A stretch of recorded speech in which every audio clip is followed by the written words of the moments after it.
Today's question is, when do I know the right time to invest in technology? Let's dig into this one because this is a good one. So, when is the right time to invest in technology is a loaded one. If you follow along here for any stretch of time, you know that I love a good gadget. I'm a gadget girl. If there's something that can make my life easier, I'm gonna get it. But the same could be said for technology. There are certain things that can make my life easier, but those come with a pretty hefty cost. So, evaluating if it's worth it to get that technology, let me share a little bit about my process of how I determine what I should spend my money on. So, the first thing I do is I do my research. When I'm looking at anything and I'm trying to decide, okay, what problem does this solve? Does it solve more than one problem? Does it maybe solve multiple problems? Is there a system that I'm currently using that this system could take over that system as well as solve my new problem? Could it, could I absorb that cost that I'm already paying into this new cost to help offset it? Does that make sense? Or is it just a one trick pony, for lack of a better word?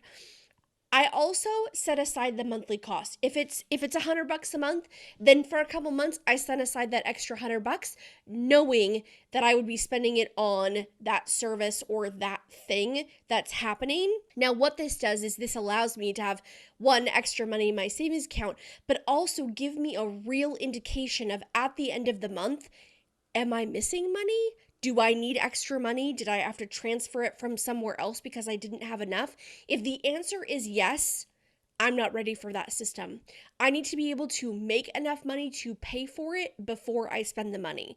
Now, there's something to be said that you have to spend money to make money. That's something completely different. This is more along the lines of falling victim to the technology trap, where I'm like, ooh, bells and whistles. Ooh, it's so shiny. That could solve so many things. I should buy that. I'm going to need it in the future. I should just buy it now. There's no reason to be spending money right now on something that you're not currently using. So right now I'm investigating webinar technology. And which one's the right way to go? Which one is the right software? This one does this one does that. I find the easiest way to compare and contrast different services is by doing a side-by-side comparison with a spreadsheet. That's probably the easiest way. For each service's website, they will have a spreadsheet of how they compare to a different service. And sometimes I use that, but I also know that they're saying that their product is better than the other one. So obviously it's going to be, they're going to put their product in a better light. So I always check both. And then I also do a couple different, of my own research tactics to see if it really is the better option. Also, is there a free trial? Or maybe there's an opportunity for a free demo with a salesperson that I can talk about what my needs are, what I really want this service to do, and if it can even do that. Another example of one thing that I'm currently looking at is some social media automation software. And there's two that I narrowed it down to, and I was like, okay, what's the difference? And the one difference is one posts to Pinterest and one does not. And that is a big deal to me because I want to be more active on Pinterest. I want to link the show notes that we're using. I want people to know that it's out there if they are searching for something about how to maximize their time. I want my content to pop up. I think Pinterest is a very valuable tool in order, it's a social media platform, but I still think it's a very valuable tool. So looking at that social media automation software, that made me lean one way. It is very expensive, so I haven't made my decision yet. I'm setting that money aside to make sure that it is worthwhile. I'm trying to be a good steward of the funds that I have been given by my clients. I want to make sure that the systems that we're using, they are going to work for us and they're going to make our lives easier. So those are a couple things that you can check on. The main thing that you want to keep in mind is that you have to think to yourself, is this a service that in a couple months when I'm going through my bank statements and I'm checking through that I still haven't used? Because if you are paying $50, $100, $250, whatever it is that you're going to be spending, is it going to end up on your I haven't used it list? make sure that you are purchasing technology when you're ready for it.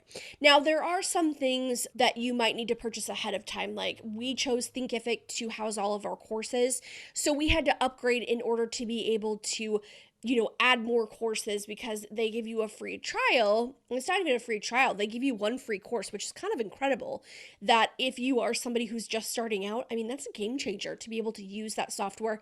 Now, here's the thing too.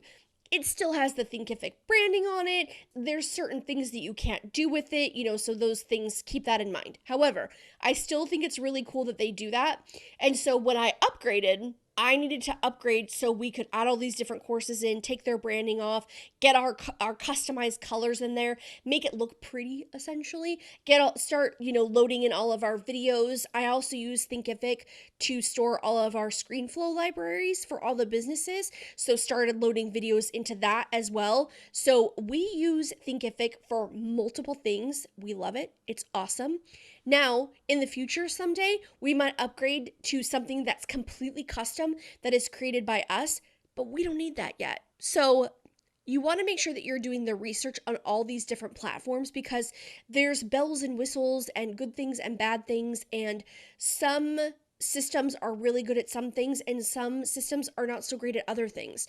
One thing that you might want to consider too while we're on the topic of courses and keeping track of everything is that sometimes the one-stop shop is not good at everything. So if that makes sense, there is a course, but there are also landing pages. There are also email automation. There's all these different things that they have packed into the system. And you look at it and you're like, that is amazing. That has everything I need. But does it really? Dig into it a little bit more because it might be missing some things that you really need that an outside system could do for you, but now you have to pay for both because you're locked into this one system that holds everything, but then you need this widget to go with it, which is kind of a bummer because that widget does a couple other things too. So keep that in mind when you're looking at all these different things because it is so hard to not fall down the rabbit hole of technology. It is. I have been down at the bottom of that hole. I know what it's like. But the thing that you want to remember too is you don't want this to end up to be something that you're no longer using, you haven't used, and you've been paying for it this whole time. You have to make sure that it's something that you really truly need and you really truly use. And the only way that you can make sure that that money is going to be spent appropriately is if you are putting it aside every single month. If you know that you can afford that or you're selling something that's going to cover that cost, that's when you should buy it. If it's going to solve a bunch of problems that you have and make your life easier, that's the time you want to buy it. Don't fall victim to the bells and whistles and the squirrel and the shiny and the sparkly.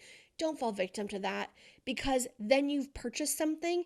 You might even have locked yourself into a full year contract for something that you're like, oh my gosh, this isn't even something that we can use. This isn't what I thought it was. You want to make sure that you do that research up front before you plunk down your hard-earned money for something that you may not be able to get your money back for. So keep that in mind when purchasing technology.